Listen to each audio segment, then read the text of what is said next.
And, I can't wait to watch Jordan Spieth to see what he does for an encore after his walk-off hole bunker shot at Hartford. Right? That was Justin Thomas had the best line there. He said, "Did you Jordan doing Jordan things?" That's a great line, right? Great line. I think if I'm Jordan Spieth, that's like my calling card. Yeah. Yep. No doubt about it. Jordan doing Jordan things. Yeah. I was like, God, I'm stealing that. I'll give him credit, and I do. But that was really good. Jordan doing Jordan things.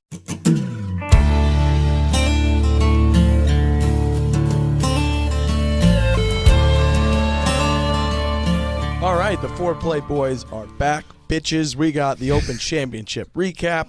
Hell of a week. What's up, bitches? What's up, bitches? Coming in hot. We're excited. There's a lot to talk about. We kind of wait all year for these types of weekends, and we had a phenomenal one.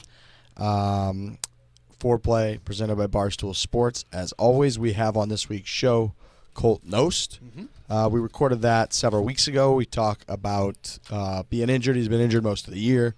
What it's like coming back. Trent asked him if you found any new hobbies. I was really hoping he was going to say he just jerks off all the time. Yeah, that's what I would do. That's probably what he did. He just didn't tell us. You have to listen to find out if he told us or not, but he didn't say necessarily that he does just jerk off all the time. Great dude. We had many people suggest that we have him on. We did. He's coming back now, getting ready to make a little bit of a run, getting his health back, getting his game back. So we talked to him for about 20 or 30 minutes. We're obviously going to talk Open Championship. A little shout-out to our guys at Grey Wolf Golf Club up in Canada, who sent us a bunch of stuff several weeks ago. I had lost the note and their stuff and then came across the hats in my room. They are fire. I wore the red one last week. They're a big hit at the office. Dave saw you wearing one, wanted one, and Nate Dogg, who is a big topic of conversation today, was wearing one today as well. Yeah, he rocks the black one. He does. So thanks to those guys. They sell like 10 hats. So might have to give some of those hats away because they're very cool. Shout out to those guys. Love Canada, love golf clubs, love hats. Also, our boy Rappaport.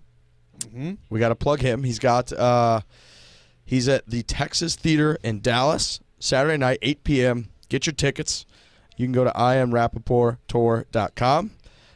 Get that. Our coworker who got we got cucked on the internet today.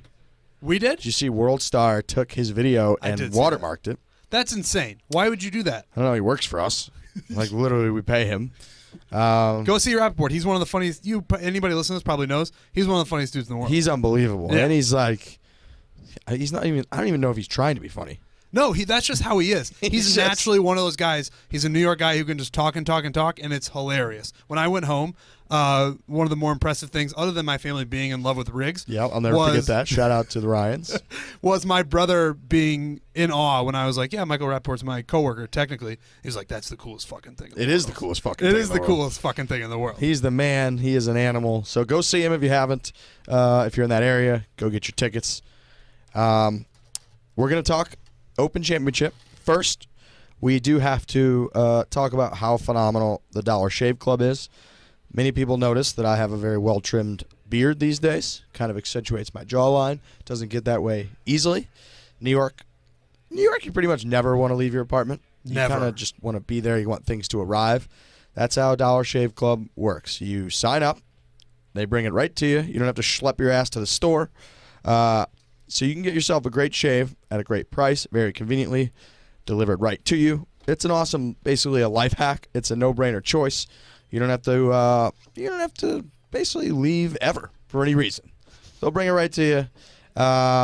You don't have to go buy a cheap disposable razor that'll give you a cheap shave. You don't have to spend a fortune on razors with gimmicky shaving tech that you do not need. And when I use my Dollar Shave Club executive razor with their Dr. Carver's shave butter, the blade just gently glides, giving me a very smooth shave. Like I said, many people are talking about it. You can't miss it. You can't avoid it. Their Dr. Carver's shave butter is transparent for a more precise shave. Helps prevent ingrown hairs and fights razor bumps. You too can make a smarter choice by joining Dollar Shave Club. For a limited time, new members get their first month of the executive razor with a tube of their Dr. Carver's shave butter for only $5 with free shipping. After that, razors are just a few bucks a month. That's a $15 value for only $5. Not sure if you're all math people that you're pretty crazy if you don't take advantage of that. In your first month's box, you get an awesome weighty handle, a full cassette of 4 cartridges, and a tube of their shaved butter. After your first month, replacement cartridges ship automatically at their regular price. There are no hidden fees, no commitments. Cancel anytime you would like. You can only get this offer exclusively at dollarshaveclub.com/4. That's dollarshaveclub.com/FORE. Go get your razors. Good job on that read, buddy. People were mean to me on the internet last week for my Dollar Shave Club read. What'd they say? They said I didn't read it very well, and they were probably right, but they were mean to me.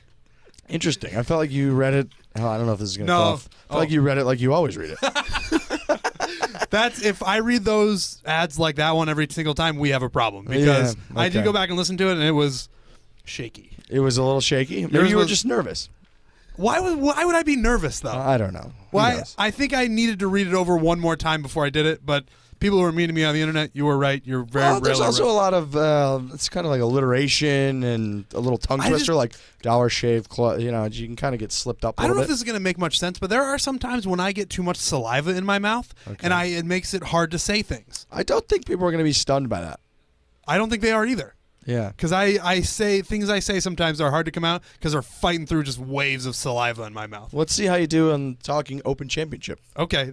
Now I'm going to be thinking about it and be self-conscious. So Sunshine's laughing at me. He's probably one of the people on the internet with a burner account like, your read sucks. Imagine if Sunshine was just, if he was just a Twitter troll. Franny Lydon, like when old Hank was doing that to Dave. I could see that. Real quiet around the office. He bashes us on the internet. He just secretly hates us, so he puts on a fake Twitter account and just comes at us. Yeah, if he's just out there tweeting like, oh, Sunshine's the only saving grace on this show. The other two guys suck. Could be. You never know. Jordan Spieth. In what can only be described as a wild Sunday. Yes. Wasn't wild. Open Championship. Yeah, it wasn't wild until we got to about the 13th hole. The first 12 holes were pretty, I don't want to say uneventful because it wasn't. It looked like he had it in the bag starting with the day. He was 3 shots over Matt Kuchar. Yep. So I even tweeted, this is going to be a cruise control day. There's going to be nothing to it. Spieth is going to win his 3rd major. He never wins like that, though. No, he doesn't. But he always makes it interesting for whatever reason. He even said it afterwards. He's like, I would love to win one boring fucking time. Well, he won his Masters win a couple years ago. Not even that, though. He still had to make putts down the stretch. He made a big putt on 16 when Rose was kind of giving him a hard time. A little bit. But I felt it in my bones that it was going to be a boring Sunday. I hear what you're saying. It never is that way.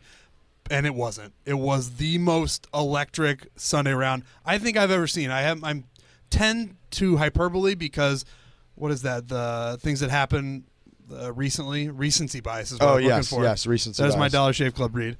And then now that was just kind of a mental thing. You got there. I did. Way to go, pal. Thank you. But then once you get to the 13th hole, it becomes the most interesting golf tournament I've seen in a long time. Yeah, it was one of those. I kept saying in my head every time Spieth made a bogey, I kept saying in my head, he's not going to shoot over par today. Okay. I just kept thinking, okay, he was 3 over through 4 holes, and I kept thinking, all right, Jordan Spieth doesn't come out with a 3-stroke lead and shoot over par to lose a major championship. I just didn't think that was going to happen. After all the Masters stuff, how much that's been in his head, I just thought he has delivered before. He's won majors before being very clutch down the stretch. He's won other tournaments before being very clutch down the stretch.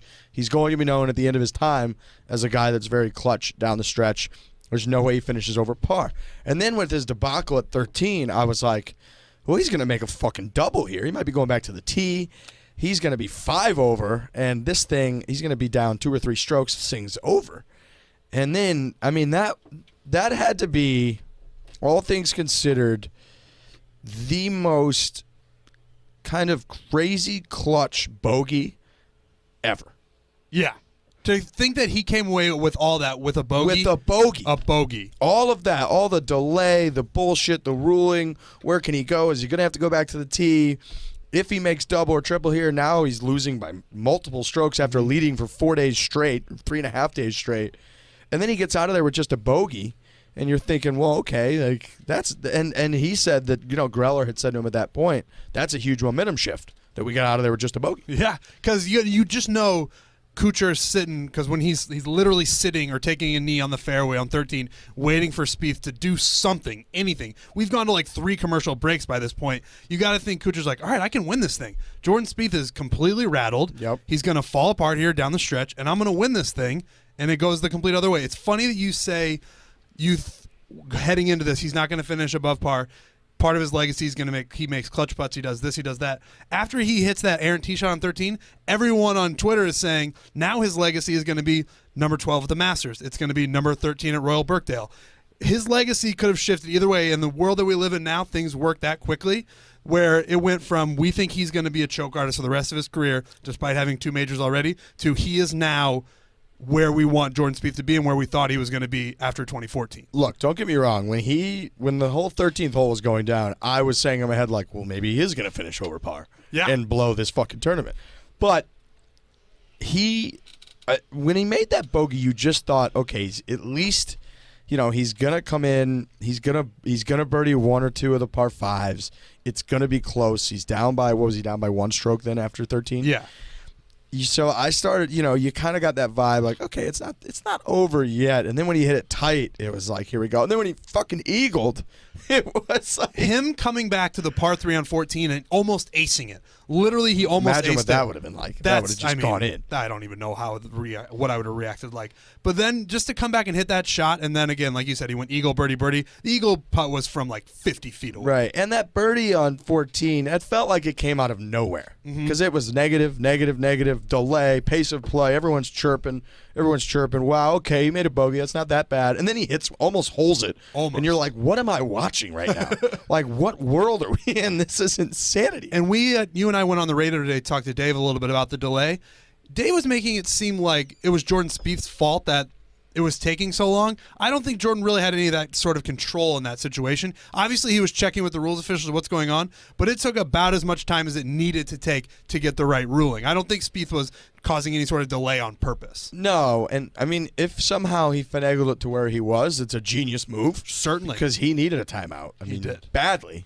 And Cooch is the unfortunate recipient of kind of getting screwed by that delay, getting cold, whatever. It's not like he collapsed or anything. I mean, he played fine. Yeah. But still, that sucks to sit there for 25 minutes. You're not hitting a shot. You've got the other guy on the ropes. Mm-hmm. You're kind of bagging him, punching him, jabbing him, and then all of a sudden, he gets a 25-minute timeout, comes back, makes a heroic bogey, goes birdie, eagle, birdie, birdie. If there's one guy who is not going to say he's mad about something, it's probably Matt Kuchar. Probably he's going to smile. He was smiling through the entire thing. Whether or not that's what he actually feels inside, I feel like he might have a couple of demons in there because anybody who smiles all the time, there's something going on. But Matt Kuchar took it all in stride. His family came out to see him. They were hoping to see him win his first major. That did not happen because Jordan Spieth happened. Who were you pulling for down the stretch? Oh, God. I saw you had a couple tweets about this. Yeah, I didn't know. I couldn't figure it out. Did you ever figure it out? Yeah. Once Spieth lost the lead, I wanted it to be Spieth. Because it was just, I knew it'd be such a cooler story. If Cooch would have won at that point, it would have, in my opinion, been known as the Open that Spieth threw away. Yeah. Much like Danny Willits is known as the Masters where Spieth collapsed. Definitely. It would have not been really, not that this is fair to Cooch at all, but I just feel like it would have gotten way more of the rap as like, oh, that was where Spieth furthered his legacy as the choke artist. So I kind of wanted it to be Spieth, and I knew that him coming back would be this heroic story, and it is. And the way that he did it was crazy. What you just said is why I was rooting for Spieth. I didn't want it to become the Jordan Spieth as a choke artist show. One, because I just don't want to talk about that because I'm not sure that it's definitely not true. Now we know that. Right. And also, I just didn't want him to be that guy if it was true. Like, I want Jordan Spieth to be the next guy who's going to take this thing to the next level and do things that we have maybe seen before, but I want to see those types of things again. So I didn't want Jordan Spieth to become the choke artist guy. One, because I didn't want to talk about it, and two, because I didn't want it to actually be true. Yes, and to play devil's advocate, the reason you don't want to say you're pulling for Spieth too much because that means then you have to be pulling against Cooch, because Cooch, he's almost 40 now, and he's one of those guys that you feel like this is one of, his last chances to get a major. He's been on a bunch of the President's Cup and Ryder Cup teams with all the high fives as Tiger's teammate and all of that. He's always known as one of the funnier guys. He's always one of the better guys in the locker room, chirping, giving the other guys shit, ribbing them, all that. So you want that kind of guy to, okay, this is his shot. Let's see him get a major. So that's why it was such a hard thing to pull for. And then we started getting hammered today a little bit by Dave, and Big Cat is like, oh, this is good for golf. This is good for golf stuff. But it was. It's true. It really was. If there hadn't been a near collapse for Spieth and they had just played a pretty normal round of golf and Kuchar prevails, I would have been rooting for that. Yeah. Because you get Kuch to break through finally, and Spieth is he's fucking 23. He's gonna be 24 in like 3 days. He's gonna have a million more opportunities to win this tournament. But it just so happened that he hits an errant tee shot on 13. All hell breaks loose, and the conversation becomes: Is Spieth a choke artist? Is he not? He is not. Yeah, and I'm always a big guy. I root for the bigger impact on historical context, and in terms of the historical context of the game. The greats, where people end up falling at the end of their career, Spieth is going to have a significantly bigger impact than Matt Kuchar, and therefore every time he wins, you feel like you're, it's like watching one of the Bulls wins in the '90s, or whatever. It's or one of the Patriots, heroic wins now during their run, where it's like you'll be able to tell. People forever about watching Spieth in his prime win majors, and that was one of those days. Yeah, and that's kind of what I root for. Is like I always want to be part of the history. Yeah, you start hearing that he's the youngest American to ever win the Open Championship. Him and Jack are the only guys who have won the 3 legs of the Grand Slam before they're 24. Stuff like that is very interesting and very fun to root for. You're right. Matt Kuchar is not going to have that sort of impact on the game of golf. We had Rory kind of pull what's becoming a Rory staple. And let's not downplay Rory. I mean, the guy's got 4 majors, and he's won a couple of them by like 8 shots. Yep. So Rory has his own thing going on where he's going to be part of the greats. But his trend as of late has been he just kind of sneaky backdoor top 10s, top 5s majors. He did it again. What did he finish? T4 or something like that? T4, Rory with, a 3 under or something like that on Sunday. After kind of collapsing on Saturday when it looked like he was making a little bit of a run. He was, and then he also, on Thursday, he started through 6 holes. He was +5. So it was like, all right, we're done with Rory. We're just not going to be Rory's weekend. After he had, he's missed a couple cuts and he's been getting shit on in the media for just not being, what we thought he would be this year, and starts 5 over through 6. Very easy to collapse and just mail it in at that point. Say, fuck it, I'm going to go to the Bahamas or something for a couple days. Nope, battles back. Somehow backdoors a top 5. He'll figure it out. He always does. Obviously the concerning thing about him is his putting. Yes. That's like the big, his swing, the way he hits the ball, the way he drives the ball.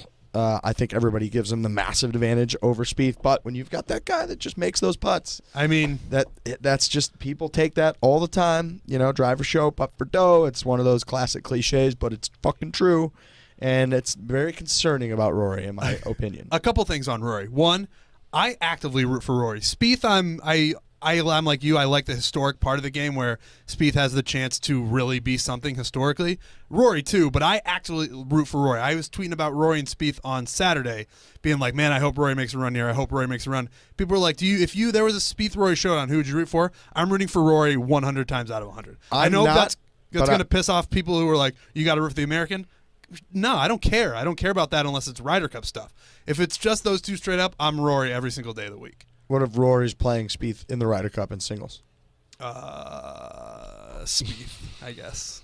Spieth. Wow, the fact that you hesitated. I have a big crush on Rory. Always have. And the second thing about him, there was a point on Sunday where if he had made a little bit of a run since the leaders were backsliding a bit, where if he could have put up a number, he could have maybe potentially won or at least gotten to a playoff, which would have been something. Yeah, we had Lee, who's in the clubhouse at 6 under, 4 hours before the leaders get to the back 9, and all of a sudden you start looking at the numbers when these guys were 8, I think they're at 8 and 7. Yeah, and you're starting to think this guy's got a fucking chance. He'd be halfway across the Atlantic on his way back home, and people would be like, "Hey, buddy, like you're in a playoff." He shot the quietest 63 on Sunday of all time. Of all time. Because he was in at 6 under, and there was a chance that he was going to get into a playoff or maybe win if they really imploded. I thought Rory, he had a chance to do that too, and it just didn't happen. Rory's the most frustrating person to watch right now because he teases you with these little bit of runs, and then he fucking falls off. Well, Rory, is Rory the biggest name in golf right now? Biggest in terms of what? Just the biggest draw. Can you have a bigger draw than Rory? I mean, Tiger's out of it, so we can't factor in Tiger. Is Phil too old to be that, or is Phil still that big of a draw? No, it's not Phil. Yeah. When Rory is good, he is the most exciting player by far. Yeah, I think so too. I think he's the most captivating guy. But I like Spieth more than I like Rory. You do? Yeah. I don't. I mean, I love both of them. Yes. Don't get me wrong. But I would put Spieth as ahead for me. I wrote a really long blog about it today, but I read it. It was very good. I just think that he has I love the skills that he has. I just think are the perfect combination to continuously for 20, 25 years on tour, contend and win majors at like a gradual but consistent rate. I don't think he's going to go on, these Tiger-like tears where he wins like 8 tournaments in a year. Yeah. Or very often. I mean, you might have little flashes, but I think, every 2 years or so, he's going to like sprinkle in a major, and you're going to start to add them up and be like, holy fuck, Spieth has won 45 events and he's won 9 majors. Jesus Christ, he's like a top 5 player. The difference for me, and you're right about all that, is one, Rory will get white hot, and I think he'll win a bunch of tournaments, and his personality, his swagger is just different. When he's winning it, you can feel it. With It's his walk. We've talked about his walk. He walks like he's got a fucking big-ass hammer right between his legs. Yeah, he walks like he's got the biggest dick I've ever seen. Spieth is always going to be kind of not humble, but he's like, I expected to be here. I worked for this. I did all the right things. Rory, to me, when he is winning and when he's on a run, he is just so much swagger, and you can feel it. You can see it. That's the difference for me, and that's why I like Rory more than I like Spieth. I prefer the way that Spieth discusses how things unfold in his mental state more than I like the way that Rory does it. Like Spieth talking about how the thoughts of the meltdown seeped into his head on 13. Yeah. This meltdown from Augusta last year. Like the way that he very honestly and I think very intelligently and cautiously like explains how he was thinking through there. What do you mean by cautiously? I think he really takes his time when he's talking to the media. Okay. And very like he wants to articulate it the right way, but also very honestly and genuinely. And he like when he tells the story about how he said to Greller after he made the quad at 12 last year at the Masters, where he said like, "Hey, I think we're collapsing." That's like, that type of stuff is great, where he's just kind of very open with what other people try to hide, or other people try to like. And not that Rory's also very honest. I just love the way that Spieth talks about it. I think the difference between their relationship with the media is Spieth is very engaged and happy to talk to the media, where Rory just couldn't care less. But he gives good answers. That's one of the things I like about him the most is he's thoughtful and honest, and he'll say things that people maybe think is controversial. But I think if you cut out the media part of Rory, he would just be like, that's fine. I don't want to talk to these people at all. Yeah, and I think Spieth likes it. Yeah, I think so too. He's got almost like they're very different the way they talk to the media, but he's almost got a feeling towards the media that Phil has, where he knows he can like use them. It's actually interesting between these two, where I think the things that Rory says to the media is things that Spieth would never ever say because they are controversial. Right. But I also think it goes the other way, where Rory would never he will sometimes, but not get as deep into the technical and emotional side of it the way that Spieth does. Yeah, I think they're very different. That's what I love. And Spieth's emotion comes out a lot on the course. The way he talks to his ball, the way that he kind of reacts, the way that he hit that. When he felt like he kind of mishit that the iron on 13, which was his third shot, and he put his hands over his head, like he had just fucking hit it out of bounds and lost the tournament. That was the drive that he hit. And yes, it was the drive, and he did it again on his approach. Yep. When he kind of like hit it, and then he gave a little like, I can't do it right now. Kind of reaction. I love those. Yes. I think a lot of people like those. I love those. It's just very.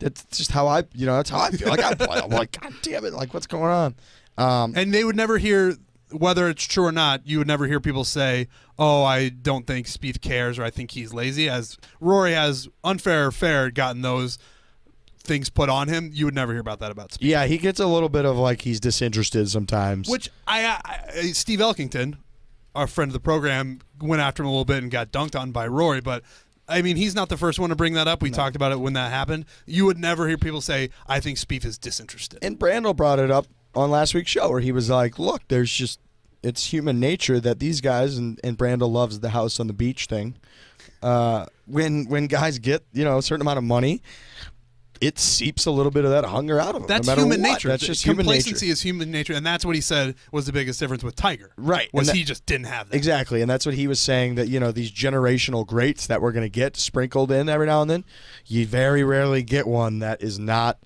turned a little bit more complacent by that type of success. And all of the money in the game now, there are going to be guys that are, taking a couple extra trips or not putting in as many hours in the range because in order to, accumulate this massive wealth that will carry on your family for generations and put you in a great spot, you don't have to go out there and grind and win a bunch of majors, to the same degree. So there's always that factor, and I think Spieth comes off more like the kind of guy that won't be affected by that. Then again, he's also 23, and Rory's 28. We'll see where Spieth's at in 5 years. I cannot believe Spieth is only 23. I couldn't believe that either. He is going to be 24 in a couple days, but still. But even if we were like 24, that's still, I said it in my blog, but I feel like he's been around forever. That's damn young. We had Brandon Grace with maybe the most anticlimactic 62, pretty monumental record that went down. The 63, there's been 40-something of them in major championship history. We've had all the lip outs which they kept playing on the coverage. Phil, Tiger, lipping out, trying to break 63. Nobody could do it. Brandon Grace just comes out and very fucking casually, before anybody else tees off on Saturday, shoots a 62. Yeah, I didn't like that. Sucked. I was tweeting about it, and I was like making fun of Johnny Miller because that's what everybody does on Twitter. Yep. And I was like, "Oh, in your face, blah, blah, blah." But then I really started to think about it. 62 has been so elusive for so long, and for it to go down like that did not feel right. And people were coming at me like, "Oh, why? What do you hate Brandon Grace?" I like Brandon Grace, like him a lot, but I would rather see the record go down in some iconic round, some iconic moment. When Johnny Miller shot the first one, it was a 63 in the U.S. Open at Oakmont to win on Sunday in unbelievable fashion. I think that was the first one. But anyways, it was 63, and it's the one that he talks about all the time, so it feels like it was the first and only one.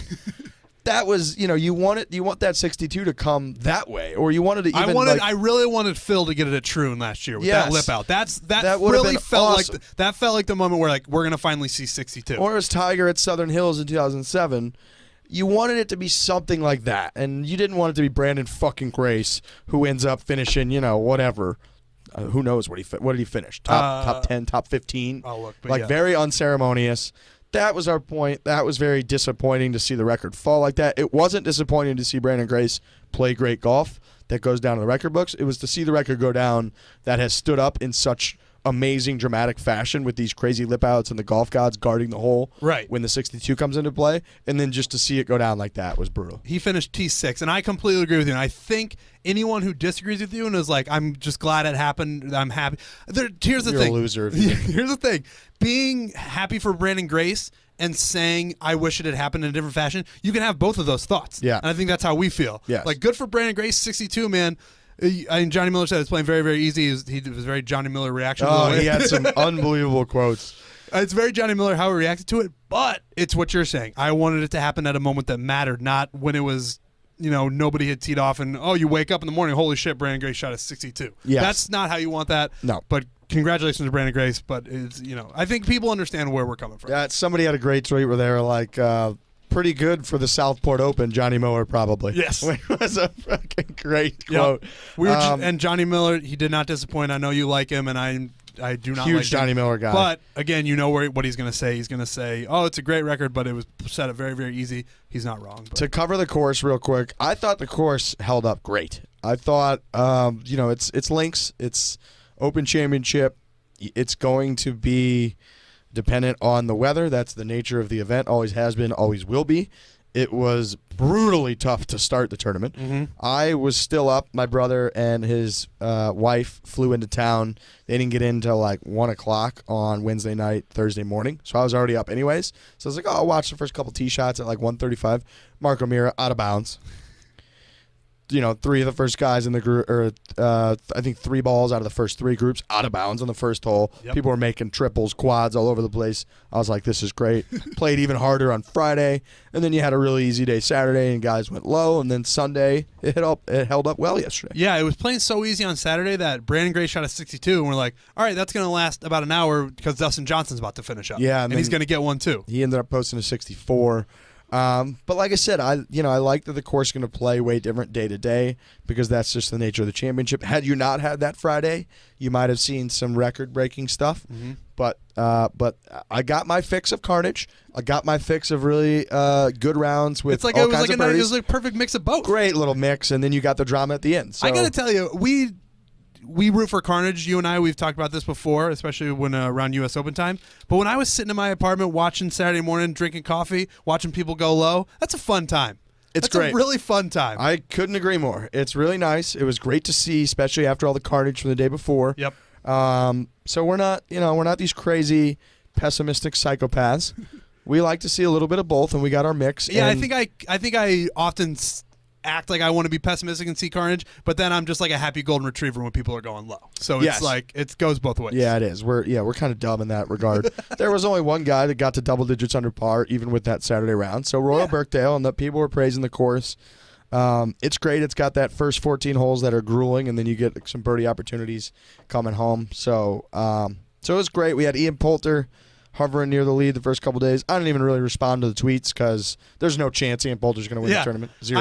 I always freak out early. I do respond to them, and I'm like, you guys are fucking ruining my day with these tweets. But then everyone always comes. My followers are so sweet and so nice for the most part when they say, this is just setting us up for a weekend collapse.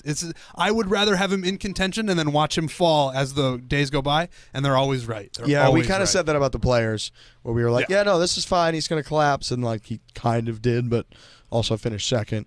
One of my new favorite things is that whenever Poulter starts to get a ton of coverage, they always bring up how he has a tendency to shank shots, iron shots under pressure. Yes. Yes. Where they go back to how he did it at the Players, and then I think it was like the Honda Classic a couple of years ago where he teed off with the lead and then shanked one on like the 8th hole, like out of play and made it triple. So I love that that's become a thing. Bryson DeChambeau, shout out to him, 13 over, missed the cut. Yep. After winning the John Deere Classic, he really was not ready for a Royal Birkdale. I don't really know emotionally where I stand on him. I've kind of gone back and forth. I'll have to think about that a little bit more, but 13 over, I don't hate that at all. Grayson Murray won the BARSTOOL Championship. The foreplay anti-curse, because the reverse curse. Well, I shouldn't call it the foreplay reverse curse on this one, at least. I don't know your feelings on Grayson Murray, but I have been strongly against him. I think he's a stupid person. I think his Twitter game is awful, and I just do not like the guy. He seems like a genuinely off-putting person. Yeah, there's really nothing very appealing about him on the Twitter at all. That's basically all I know him from was Twitter. Which is not good. And I would know him from this, except he wins the one tournament where every player in the world is playing in the major and not the BARSTOOL Championship here. So, but the reverse curse, I mean, it's strong. There's tough. Really no way to... It's 2 weeks in a row where guys that I just bury on the Twitter and on the blogs, they just win and make me shut up. Like, I can't say anything. You're right. BARSTOOL, not exactly a stacked field, but he still won on the PGA Tour. You can't take that away from him. No, you really can't. And, I mean, those guys that he beats out there are really good players. And he's been playing actually really well the last couple months. So it's, I'm not going to say that we praise everyone on this show. We don't. But there are really only a handful or maybe 10 or so guys that we've actually kind of gone after, justified in my opinion, and been like, these guys suck, we don't like these guys, and like all of them have come out and won. They're having a great year or made millions of dollars in the Players Championship by playing up and playing for second or whatever. We can shit on Poulter, and he hasn't won, but he got second in the Players. He's like totally turned around his career ever since we started shitting on him. We shit him on this podcast when he lost his tour card, and he got his tour card back. Yes, on a little the gods reverse cursed it right there. The one that's kind of that people always point to that didn't pan out was the Tiger reverse curse attempt where he got a DUI the next day. So we'll have to figure out the reverse curse situation. Not really sure where we're at, but not going in a great direction. Next up, we have the Colt Knost interview. Everybody enjoy this.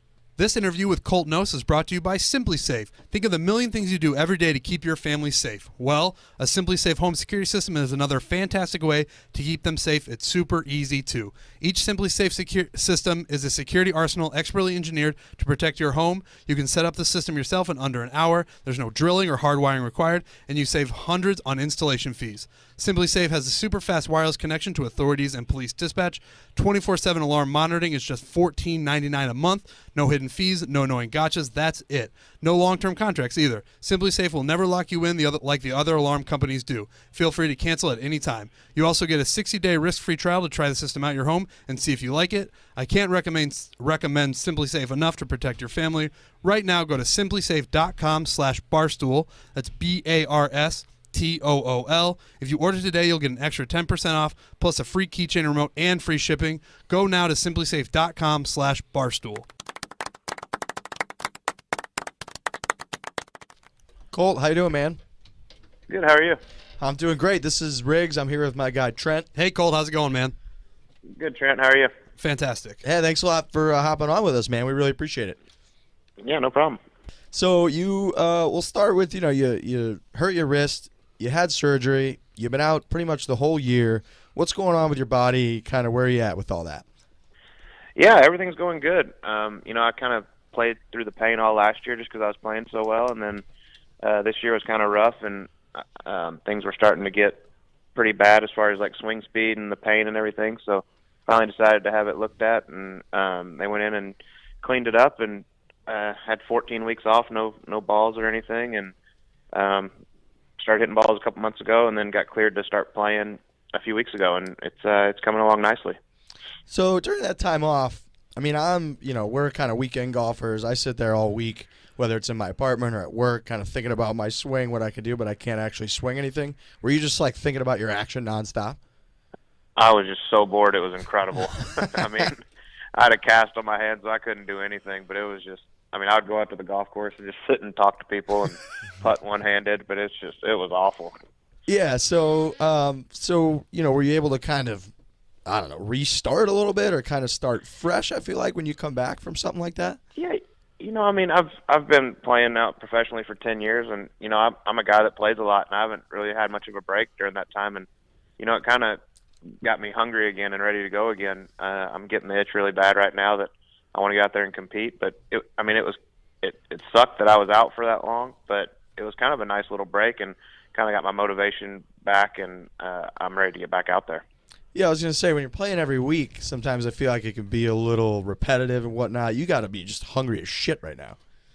Oh yeah, it's unreal. Like, I tell guys, even like during weeks off when I'm home, I love going out, getting in the cart, drinking beer and playing golf. Like, that's not work to me. That's fun. So do we. And so, yeah, exactly. So if during that time off, it was just brutal because I'm used to playing almost every day, and now that I'm finally back playing again, it's so fun. Like, I love getting out there and gambling and playing with the guys, and I'm ready to get back out on tour.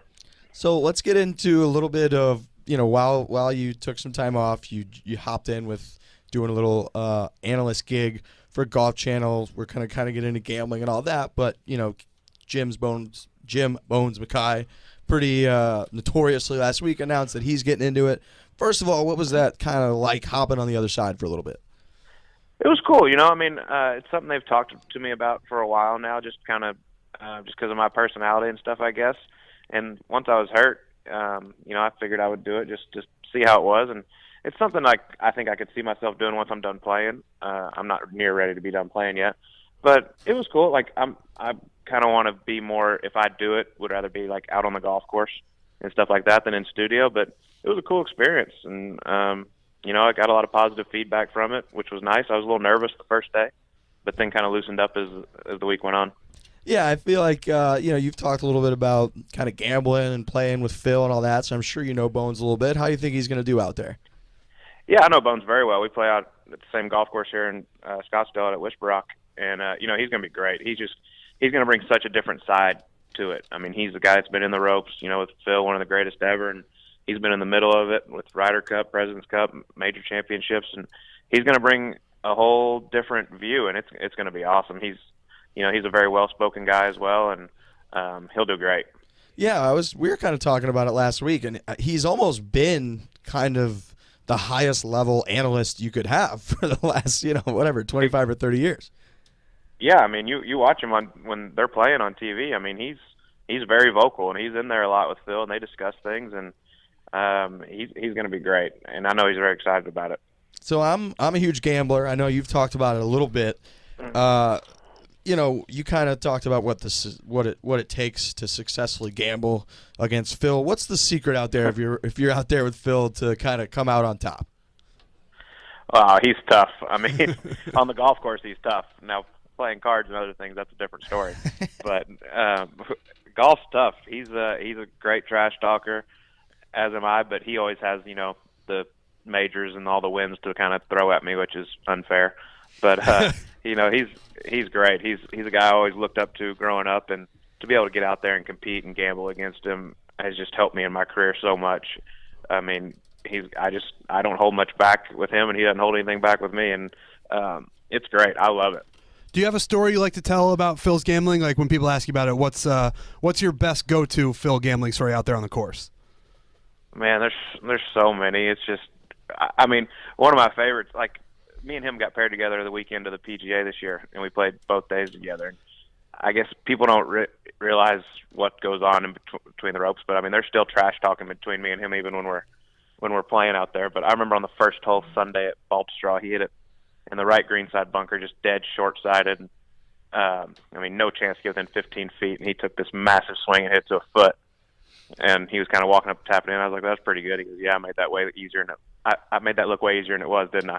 Just kind of just little chirping things like that. But the gambling stuff, man, I mean, obviously you can't play for an amount that's going to scare him. He intimidates me more than I can intimidate him. But we go back and forth a lot. It's a lot of fun. Is there anybody out there on tour who's a sneaky gambler that people wouldn't guess? Oh, I mean, there's quite a few. Brooks Koepka likes to gamble. Matt Every. There's a lot of us. Pretty much anybody I play a practice round with likes to gamble. And when you guys are out there playing, is it pretty much kind of a standard game, or is it really depend on who you're playing with? It depends on the group. Obviously, the stakes are a lot higher with Phil. But I play a lot with Graham Dillette and Kevin Kisner and Duff and those guys. I mean, we get good games. It's a lot of fun. I hate Tuesday practice rounds unless I have a game. It's just Tuesday's one of my favorite days of the week, just because you can trash talk and go at it, and there's always some action going on. That's the vibe we've gotten from a lot of the people we've interviewed is they don't like the Tuesday rounds unless there's a little bit of that juice going. Yeah, I mean, it's just, well, if you've been out there for a while, like some of us have, I mean, you've played the courses so many times. I mean, there's only so much more you can learn from a practice round. So if you're going to go out there and play, see how the course is going, you might as well have some action. And it's a lot of fun. I look forward to those days. You know what? Fuck the tournaments. Let's just do Tuesday practice round games every week. We'll just determine the points by that. If we could get a cart and music and beer, I'd win every week, I think. Just be number one in FedEx, no problem. Yeah, I love it. That's my go-to. All right, so we got the Walker Cup coming up in September. It's kind of an event that it gets brought up here and there, but I feel like a lot of our listeners might not know a ton about it, or it doesn't get maybe necessarily the coverage that it deserves. In 2007, you were part of a winning Walker Cup team. Talk a little bit about kind of what the Walker Cup is, what it means to you at the time, all that type of thing. Yeah, it's such a cool event. It's pretty much the amateur version of the Ryder Cup, and it's pretty much the highest. I mean, being selected for that team is about as high as honor as you can get in amateur golf. And I mean, people know like our team was just stacked. We have 8 out of the 10 guys on the team are on the PGA Tour right now, and just such a cool experience. We played over in Ireland at Royal County Down, and we're actually one of the few American teams that's ever won over there. And it was just such a cool experience. Probably the most nervous I've ever been in golf. That's awesome. Playing that. But it was, I played with Dustin both days in alternate shot, and it's pretty cool to play with him and play from his tee shots. Yeah, pretty no enjoyable. Shit. Yeah, we get it's funny, every podcast I feel like Dustin Johnson comes up, somebody's got a DJ story. He just seems like the greatest dude in the world, pretty much. Oh, he's so awesome. just so chill and laid back. And you know, he's never changed with all his success and everything. He's still just that same guy. Likes to, you know, have a good time, but he's obviously very dedicated to what he does, and there's no surprise he's the best in the world. Yeah, we even had Danielle Kang on last week, and she was like, DJ was giving me sage advice at night, texting me how to win golf tournaments. She obviously listened. She killed it last week. Yeah. So then, you know, after you win the U.S. Amateur, you decide to turn pro. You forfeited your spot in the Masters, in the U.S. Open. What was that decision like? Because I feel like a lot of guys hold on to that so they can get into those events. Yeah, it was tough.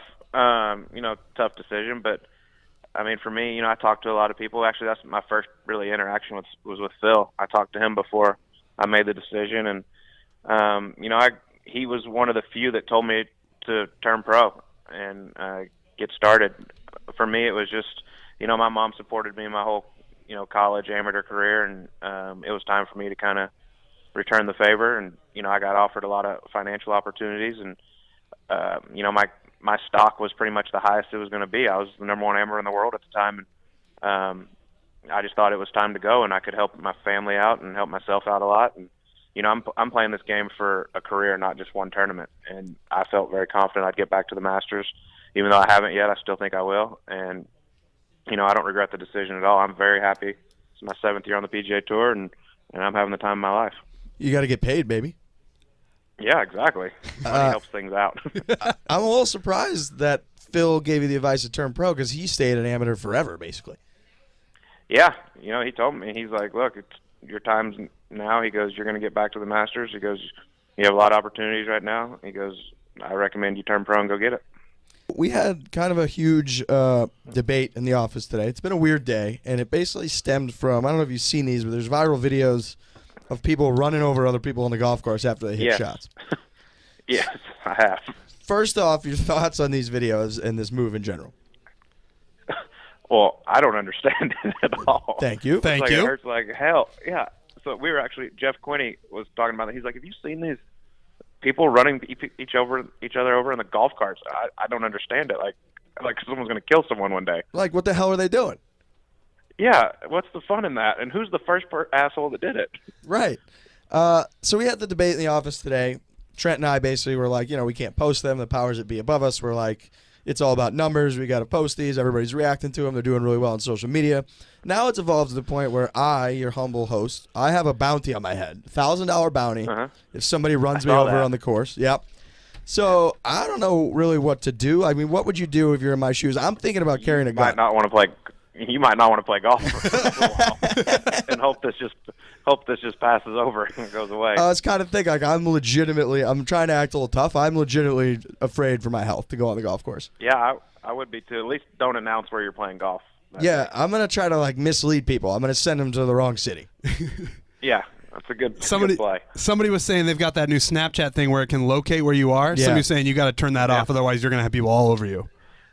Yeah, my buddy tweeted today. He goes, if one of you assholes runs me over in a golf cart, you better hope you kill me because I'm going to come up swinging with whatever club I have in my hand.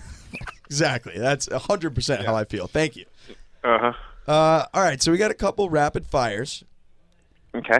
First one, what is your go-to curse word when you hit a bad shot? Fuck. All right, that's pretty standard. A lot of people go with that one. It's tried and true. Yeah, I mean, it's pretty standard. I came over the rapid fire when you were talking about you've obviously had a lot of time off. Did you have anything that you became involved in or that like a new hobby since you couldn't play golf for so long? I tried playing tennis a little bit, but I'm way too fat and slow for that. Just try to get some exercise. I didn't want to say anything, but I wish I could see video of Colt Knost playing tennis. That'd be great. I didn't move very fast. I played with this girl here that used to play professional tennis, and she's made fun of me the whole time. And I was like, well, let's go out on the golf course and see how you fucking look at this. You didn't no video games or anything like that? iPhone games? No, I'm not a big video game person. One day I was bored, and I went and bought a PlayStation a few years ago and played it, I think, 3 times, and then gave it to my friend for $100. Yeah, that was the big Tiger Woods move. Whenever he's heard he becomes the best COD player on the planet for like a year. I get real bored. Well, I watch a lot of sports and stuff, so I mean, it kind of just passed my time. Maybe you gotta pick up squash. That way, you just kind of stand in the middle and just send the ball over the court. You don't really have to move too much. Nah, I don't like playing things I'm not good at. I better just stick to golf. What are your go-to snacks? You got any snack recommendations for people out on the course? Out on the course, I normally just keep it pretty simple with a Cliff Bar or peanut butter and jelly. Ooh, PB&J. Those are always good. Yeah, it's hard to beat that. Are you a superstitious golfer at all? Not really. I have been one time in my life. I remember at Hilton Head a few years ago when I had the lead all week. Me and John Mallinger and Charlie Hoffman had dinner together every night. Wednesday night, we went to Carrabba's and I had the lead. We went back Thursday night, still had the lead. Went back Friday night, still had the lead. And then Saturday, the assholes wouldn't go with me. Yeah, so I got it to go, and I finished third. Oh, no. Basically, it's their fault. Yeah. That's totally on them. They owe you some money, I think. That's typical Charlie. He's an asshole. That's probably my favorite question we ask people or ask golfers, because they say no, and you said not really, and then as soon as they start going, we find out they're pretty superstitious. But mine's just like that random thing. Like, I mean, if I get it going pretty good, I guess, during the week, if I notice I've done something, I'll keep doing it, but I don't have one, like, consistent superstition that I do. Yeah, because we asked Jim Herman, and he's like, no, I'm not superstitious at all. And then he's like, but I have like a different presidential coin for each tournament that I keep the right side up depending on how I'm playing. We're like, buddy, you're pretty superstitious. Yeah. I have this buddy that plays like mini tour stuff around here that he has 3 coins in his pocket, one for birdie, one for par, and one for bogey. I'm like, Jesus Christ, dude, are you serious? And then he'll just claim he wasn't superstitious. Yeah, exactly. How about this? And that might be your answer right there. What's the most superstitious thing you've seen on tour that a guy does? That's definitely up there. Yeah. I don't notice a lot of things like that, but the coin thing was unreal to me. Yeah, we had Danielle Kang last week, and she was saying that her superstition when she won the LPGA championship was that she had to go down and get a new hotel room key every night. Oh, see that worked for her during the week, so she kept doing it. I understand that. Yeah, right. She was just dumb and fucked up and kept losing her key, and so she had to get a new key. And then like Friday and Saturday night, she just kept doing the same thing. Yeah, keep doing it. So yeah, you are like with that. Selective superstition. That's what you would call yourself. Yeah, exactly. If I said, if I notice something, if I did something like Wednesday night or Thursday morning and it worked, I'll keep doing it. That's not superstition. I'm not That's scared. just smart. I'm not scared. Yeah, I'm not scared to eat the same thing all week long. It's working. All right, so now you're back. You had the surgery. You're recovering. What can we expect from Colt Knost the rest of the way? I think I'm going to play a web event in Boise in September, and then get started at Napa. But I'm excited.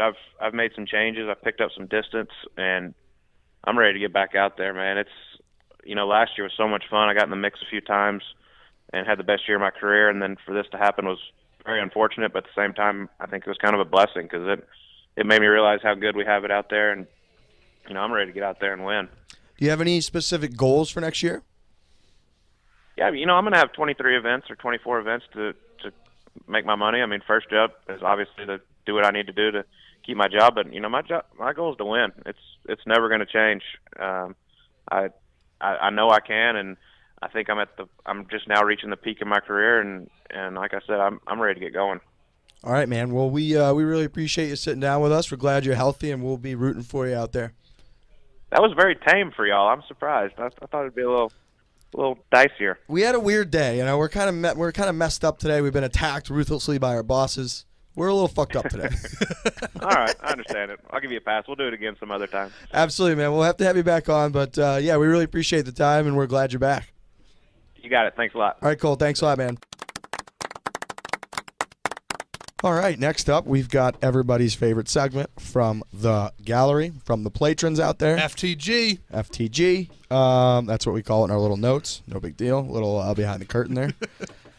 Email us, foreplay@barstoolsports.com. Send us your shit. Send us your stories. Send us your issues that you and your boys or gals, for all the female patrons out there, have. We love getting them. We love reading them. Not all of them make the show, but we like reading them anyways. We like knowing people are into some weird, quirky-ass shit like we are out there on the golf course. How much do you love reading those, Sunshine? It's a blast. It's your favorite part of your week? Yeah, it makes me smile every day. We never can have enough of them. Send them. Keep Sunshine busy. All right, first up, we got Jake. This is a classic. This is a question that's become a little more prevalent the last couple of years. Thoughts on music during the round, whether it's you or someone you're paired with. Trent? Big fan. Couple reasons. Okay. One, it gives a casual atmosphere to golfing, because as opposed to quiet is just, it's off-putting to me. Mm-hmm. Silence has always been off-putting, and there's a lot of silence on the golf course, so to have some tunes going makes me feel much more comfortable. And second, most importantly, as stupid as it sounds, if you play the right song, I feel like I'm getting in a rhythm.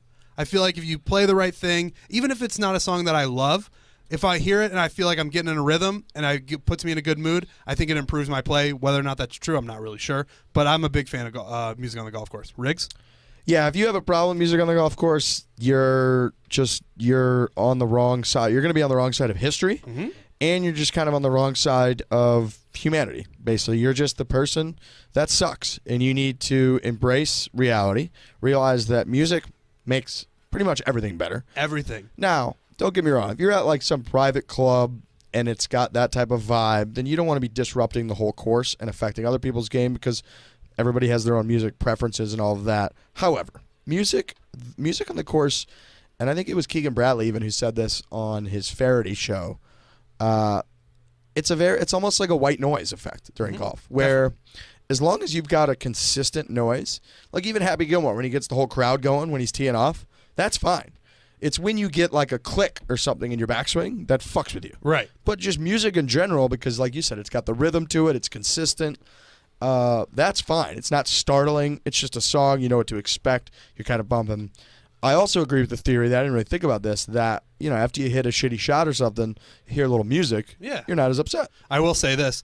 There's nothing worse than you're about to tee off and you know the end of a song is coming. Yeah. So you just have to wait. Or when you're the guy in the group, like the other three guys tee off, and then you get the commercial and the guy's playing like Pandora. Yeah, and he doesn't shell out for the account. Yes. The free account, or the account that comes out commercials. Yeah. And you get like the fucking commercial. You're like, oh, the Geico commercial. I can't. You gotta wait. At Yeah, that you point, have you just to wait. gotta wait. Yeah, you can't be the guy, because then it's in your head. You're like, do I hit? Am I the moron that couldn't mentally back off the shot, that hit during the commercial, that hit a shitty shot? You saying music makes everything better is true, and it reminds me of a thing that my friend Caleb Presley once told me. It was a fellow Barstool worker, where compare it to when you're walking down the street, if you live in a big city, walking down the street without headphones, and when you're walking down the street with headphones. Caleb once said that walking down the street with headphones playing music is the best you'll ever feel in your life. And it's true. Because having music and you're walking down the street, it feels like you're the king of the world. You are the most confident person in the world. Yes. You feel like you're the star billionaire in like the movie The Social Network. Yeah. Where you're like, the whole world's focused on me. There's all this dramatic energy, and I'm the leader of it all, and I'm dominating life. That's how you feel. And you got like just you and your thoughts and the music and the city. I was listening to Lil Wayne. I actually often listen to Lil Wayne when I'm walking to the office. I just feel like I'm on top of the goddamn world. Yeah. So you feel like you're in a music video. So then bring that to the golf course. Boom. You're in great shape. Again, I think you should be aware enough to maybe turn it down when you approach other tee boxes and stuff. Yeah, so as not to be the annoying guys that are like throwing the huge house party and fucking up the whole neighborhood. This all comes with, you know, specific situations where you don't want to be bumping music. Like, right. You have to be smart. It's all about common sense. But also, if you're just on a normal public track and you're like 3 holes over and you get so rattled by a couple guys in another group playing music, you are a mental midget, and the music is not your problem, my friend. You are the problem. Boom, roasted. Boom, roasted. Next one, we got Bob. Bob says, a little embrace debate. Could a 4-man scramble of regular guys, he says, let's say 8 to 10-ish handicaps, make the cut, contend, or win a regular tournament on the PGA Tour? What do you think? I think they can make the cut. Not consistently. I think they could make the cut. I do not think that they could win. Now, if they were like on tour for the whole year or something, which is a really funny thought. That would be awesome. Yeah. If the PGA Tour wants to do something different, do this. This is actually a pretty funny idea. Like, these guys on tour. Team formats are very fun. Obviously, they're interesting. The Zurich Classic was very fun. Now let's take it to a whole other level. Let's just have a bunch of regular guys with a scramble team every single week. Yeah, I mean, the more I think about it, so we can kind of spin this into a little talk about yesterday we played Glen Oaks over on Long Island. which we're having the Northern Trust, formerly known as the Barclays FedEx Cup event in August. I think it's FedEx Cup event, isn't it? I believe so, yeah. They're having that at the end of next month. And so we play Glen Oaks, and we get out there, and we didn't play the tips. Tee it forward. We're not assholes. But we did go on most holes. We drove back to the back tee box. And, I mean, this is kind of a tree line course. The places that these guys are teeing off from are preposterous. Yeah, it is. It really is. And so it's kind of starting to make me think now.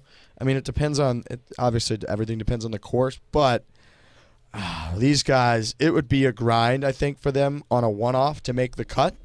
I think if you let them play on tour the whole year – and they played like a full schedule. I need that to happen now. I think that they could figure it out. And the reason that I say like maybe they could make the cut but they could never win is like having never had the nerves and all of that. Like these guys would be nervous as fuck. They're teeing off in front of thousands of people. They're on TV. They're playing for a bunch of money. No chance they could hold it together. We played Glen Oaks yesterday. Yeah. And they're playing the tournament, like you said, in a month. And some of the grandstands are already set up. I get nervous looking at the grandstands. There's nobody in them. Right. Can you imagine? Sunshine's laughing at me. That's true, though. Can you imagine being out there when there's full galleries? And imagine the media circus around this scramble foursome that got into the event, that like Monday qualified for the PGA Tour event. There'd be a media circus around them. They'd be nervous. I don't care who you are. You have to factor those things in. They would just like they make one or two doubles, which is very, very easy to do at some of these tour courses. I get how scramble works. I know it's 4 guys. You start like on the first tee. If the first 2 guys hit bad drives, your team's going, oh fuck. Next thing you know, you start with like a bogey or something as a scramble. So I think it would be way tougher than people think in a one-off situation. I think if they got the groove going and they played a full tour schedule, they could start to get a lot more legit. But I think a one-off would be really tough. I think that needs to be a movie. A scramble team being on the PGA Tour. That is such a good idea. Like maybe a Will Ferrell. He makes all those Talladega Nights semi-pro movies. Him doing a golf one with like. They should do a 72-hole qualifier where the one team that wins this gets a spot in a PGA Tour event. Yes. And that scramble crew, they play as professional. Oh no, let's say they play as amateurs, so that you're not affecting the prize pool or any of that. Yes. And they play in the tournament, like in a group. It's like Spieth, Rory, and this scramble team. Yeah. Like they got like the 8:30 tee time on Thursday. I think that would be awesome. Can you imagine the headlines that would get? Like just 4 fucking nobodies out there. We got Jim from finance. We got Tony from sales. Like fucking out here in the scramble. And if you really want to do it, you make it into a reality show where you have a bunch of scramble teams that you pair down, like you're saying, a qualifier. Yep. And then you just follow these dudes around. And then what do? You think they come out in like uniforms? Didn't they like acquire these sponsors? They play the same ball. What do you do with the ball? You got to play like the same Pro V. This is all just part of it. I think you definitely dress as a team. You definitely wear uniforms. And you all do the same shit. Yeah. God, that would be good. Last one, we got our guy John. He said he golfs once a week, year-round, with the same 3 guys. He's a military guy. His 3 guys that he always golfed with got deployed. Shout out to the troops, first of all. Love the troops. Love troop golfers. Also, a little acknowledgement to Uncle Chaps. We have to. Shout out to Chaps, who, a little bit more about Chaps. His golfer now is Matt Kuchar. For 2 reasons. One, his caddy looks just like Uncle Chaps. I don't know if you saw that. Exactly. So like on Wednesday or Thursday, Chaps said, whoever finishes second at the Open Championship, that's going to be my golfer. Yep. And then the next day, he saw Matt Kuchar's caddy, who looks just like Chaps. So he picked Matt Kuchar, and then, as fate would have it, Matt Kuchar finished second anyway. So it would have been Kuchar regardless. That's just the match made in heaven that Cooch is Chaps' favorite golfer whose caddy looks exactly like Chaps. And it's a very dad pick, and Chaps is a dad. Totally. Shout out to Podfathers. Maybe the only more dad pick on tour is Jim Furyk. Yeah, oh yeah. Maybe the only one. Yep. Cooch is Mr. Dad. And Chaps is obsessed with golf, so he's going to like this one. But the guy's question is, what does he do? Does he just play alone, or does he try to find 3 new friends? He's got till December till these guys come back. I think you got to find friends. I think you got to find 3 new dudes, convince them to get into golf, whatever you got to do. Maybe come up with some plan to trick them into playing golf once, make sure they have a good time, teach them the shotgun mulligan, something like that, so that when they're out there, they're like, this is fucking awesome. All you got to do to get somebody to fall in love with golf, find a way to make sure on one par 3 that they hit like a really good shot, one really good shot. Those guys will play with you every Saturday. Yeah, or you get them to hit a nice 3-wood in the middle of the fairway, have that connect. then they're addicted forever. Yes, like pure one that you kind of feel that sweet spot. Yep. Then they'll keep coming back. Part of me thinks I would have this guy just play alone until December because, and he kind of mentions it in the email, it's going to be weird when you get back, when those guys get back, and you're like, all right, and now I'm going to go, you got to pick between your new friends or your old friends. Yeah, that is tough, but I don't know if I'm willing to go, 5 months. True. Playing by myself all the time. No, you're right. Yeah, you got to get 3 more and you get more people involved. And then you start to have a golf crew. Don't get me wrong, every now and then it's fun. It's nice to golf by yourself. It's therapeutic. But I think by like the 3rd or 4th week, you're like, all right, like I'm fucking walking around by myself. And you're running the risk of getting a hole in one for 5 months when nobody's going to know. Right, you're playing every par 3 you play, you're hoping you don't get a hole in one. That sucks. That's a determining factor right there for me. I don't want that stress in my life. So yesterday at Glen Oaks, we played the last 4 holes as a 9-some, and a couple of them were par 3s. One of them like a very inviting, like 150-yard par 3. And everyone was like, this is the perfect time to get a hole in one. Oh, yeah. People would have been diving into the pond. I mean, it would have been chaos. I have this weird mindset where I stood over it and was like, this is it. I think everyone stands over a par 3 and thinks this is it. Yeah. I would be surprised if, I feel like every time I step up to a par 3, I also think this is it. This is the one. I stood up, never is. But. And then I think this. Can't wait to tell everyone that I thought that this was it when I made it. And we were also in a situation where that's true, where there were people had cameras out. They were taking Insta stories. Can you imagine an Insta story where you get a hole in one? I mean, that's as good as it gets, folks. Oh, that would be unbelievable. But then nobody would believe it. Because you can't, on an Insta story, there's no way you could see the ball go in the hole. Oh, yeah, you're right. That's another one of those where you're like, everyone's like, oh, terrible acting. You're like, no, I fucking got a hole in one, dude. God, hole in ones are so stressful. Yeah. The more I think about it's almost like I'm almost happy I've never gotten one. You just don't want to deal with the hoopla. I don't feel that way, but I know what you're saying. This week we've got the Canadian Open. I'll always kind of remember it as when Jason Day won a couple years ago. Was that 2 years ago? Yeah. Yeah, when he had barely lost the Open, he was devastated, and then he made that putt on the 72nd hole of the Canadian Open. I did see something funny where I think that they were giving away. So the tournament was giving all of the Canadian players like BMWs, and they were giving all the non-Canadian players like Chrysler 300s. Really? Come on. That's bullshit. Which I thought was kind of a power move from Canada. That is funny. But yeah, you got to like when Canada slips their little wins in there. They think they're yeah, we're tough. Yeah, that's fine. But that's adorable. Yeah, America's top hat. So good cute. for you guys. You can, give your guys the cooler car. That's fine. Oh, and then I saw somebody, they were saying they're giving them the parking spots too.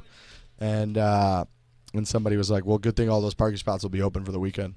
Oh. Boom, roasted. Boom, roasted. And on that note, I think that's it for the week. Anybody got anything else? No. Good week. Awesome Open Championship. We only got one major left. Wow. I know. Yeah, I did kind of feel sad today. A little bit, yeah. We're severely on the downslope for, very much so. It's pretty much over. And nothing against the PGA Championship, but it's yeah. And I mean, we've got Prez Cup and FedEx Cup, and we're going to do all kinds of hoopla, and we're going to get excited for those. But I mean, we're on the way down for the year. We're almost at the bottom. There was an interesting note what I was reading today. In the next 3 majors, we have the chance to root for career Grand Slams. So we've got Spieth at the PGA, we've got Rory at the Masters, and then Phil at the U.S. Open. Wow. So that's exciting. It's a fun thing to root for. Yeah, career Grand Slams are cool. I can't wait to root for that at the Masters in fucking 10 months. Or all right, it is far away, but yeah. All right. Okay. Hit it hard. Hit it hard. I hit it hard, man. So far, man. No laying up, no holding back. Ain't afraid of nothing, it's a natural fact. I hit it long, man. Till it's gone, man. Keep taking chances, live at large. I hit it hard.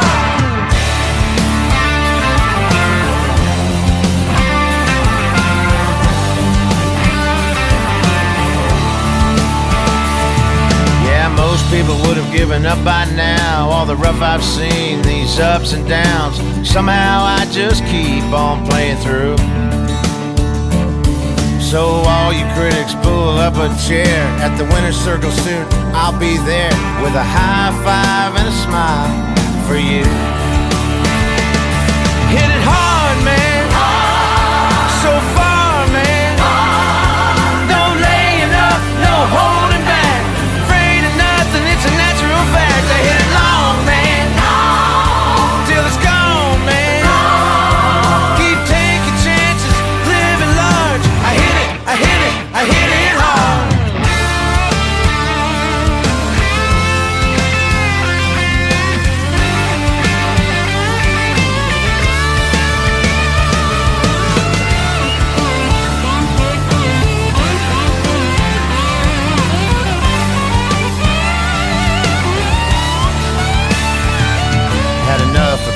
trying to tell me how to live my life.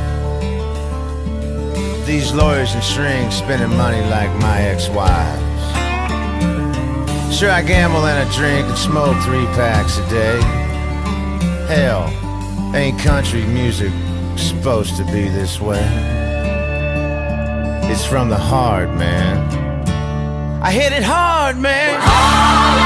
So far, man. No laying up, no holding back. Ain't afraid of nothing, it's a natural fact. I hit it long, man. Till it's gone, man. Keep taking chances, living large. I hit it, I hit it, I hit it hard. I hit it, I hit it, I hit it hard. I hit it hard, man. So far, man. No laying up, no holding back. Ain't afraid of nothing, it's a natural fact. I hit it long, man.